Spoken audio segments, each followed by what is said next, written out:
సమస్యలపై నిరంతరం ప్రశ్నించే ప్రతిపక్షం, ప్రభుత్వాన్ని జవాబుదారీగా నిలబెట్టే ఉద్యమం, ప్రజల తరపున గళమెత్తే రాజకీయ శక్తి. ఇదే ఇప్పుడు తెలంగాణ రాజకీయాల్లో భారత రాష్ట్ర సమితి గురించి రాజకీయ వర్గాల్లో వినిపిస్తున్న విశ్లేషణ.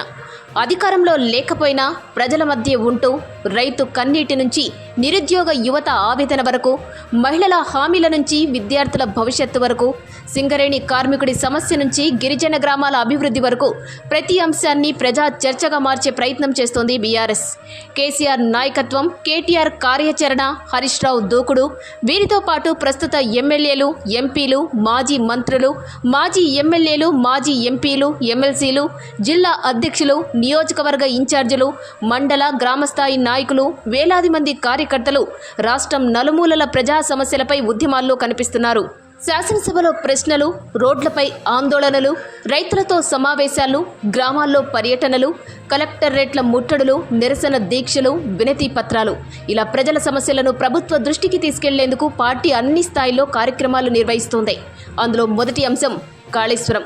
తెలంగాణ సాగునీటి వ్యవస్థకు కీలకంగా భావించే కాళేశ్వరం ప్రాజెక్టు అంశాన్ని బీఆర్ఎస్ ప్రధాన పోరాటంగా మార్చింది. ప్రాజెక్టు నిర్వహణ, మరమ్మతులు, నీటి వినియోగం, రైతులకు సాగునీటి సరఫరా, ప్రతి అంశంపై ప్రభుత్వాన్ని నిలదీస్తూ రాష్ట్ర వ్యాప్తంగా ఉద్యమాలు కొనసాగిస్తుంది. కాళేశ్వరం అంశం రాష్ట్ర రాజకీయాల్లో కేంద్ర చర్చగా మారడంలో ప్రతిపక్షం లేవనెత్తుతున్న ప్రశ్నలు కూడా ఒక కారణమని పలువురు రాజకీయ పరిశీలకులు విశ్లేషిస్తున్నారు. ఇక రైతుల విషయానికి వస్తే, రైతు భరోసా నిధులు, రైతు బీమా, ఎరువుల కొరత, విత్తనాల సరఫరా, ధాన్యం కొనుగోళ్లలో జాప్యం, గిట్టుబాటు ధర, ప్రకృతి వైపరీత్యాల వల్ల నష్టపోయిన రైతులకు పరిహారం, ఇలా ఏ అంశాన్ని వదలకుండా రైతుల తరపున ప్రభుత్వం సమాధానం చెప్పాలని బీఆర్ఎస్ డిమాండ్ చేస్తుంది. రైతాంగ సమస్యలను నిరంతరం ప్రస్తావిస్తున్న ప్రతిపక్షంగా బీఆర్ఎస్ నిలుస్తోందనే అభిప్రాయం రాజకీయ చర్చల్లో వినిపిస్తోంది. నిరుద్యోగ యువత మరో కీలక అంశం. ప్రభుత్వ ఉద్యోగాల భర్తీ, కొత్త నోటిఫికేషన్లు, నియామకాల వేగం, పరీక్షల నిర్వహణ, యువతకు ఉపాధి అవకాశాలు, ఉద్యోగాల కోసం ఎదురుచూస్తున్న యువత సమస్యలను వరుసగా లేవనెత్తుతూ ప్రభుత్వం స్పందించాలని కోరుతోంది బీఆర్ఎస్. విద్యార్థుల సమస్యలు కూడా వెనుకబడలేదు. ఫీజు రియంబర్స్మెంట్, స్కాలర్షిప్లు, హాస్టల్ సౌకర్యాలు, ప్రభుత్వ విద్యా సంస్థల బలోపేతం, ఇలా ప్రతి అంశాన్ని శాసనసభలోనూ ప్రజాక్షేత్రంలోనూ ప్రస్తావిస్తోంది. సింగరేణి తెలంగాణ గుండెకాయ. సింగరేణి కార్మికుల హక్కులు, ఉద్యోగ భద్రత, సంక్షేమం, సంస్థ భవిష్యత్తు, ఇలా ఈ అంశాలపై కూడా బీఆర్ఎస్ నిరంతరం గళం వినిపిస్తోంది. అదేవిధంగా కాంట్రాక్ట్ ఉద్యోగులు, అవుట్సోర్సింగ్ ఉద్యోగులు, వివిధ కార్మిక సంఘాల సమస్యలను కూడా ప్రభుత్వం దృష్టికి తీసుకెళ్తుంది. మహిళల హామీలు మరో రాజకీయ అస్త్రం.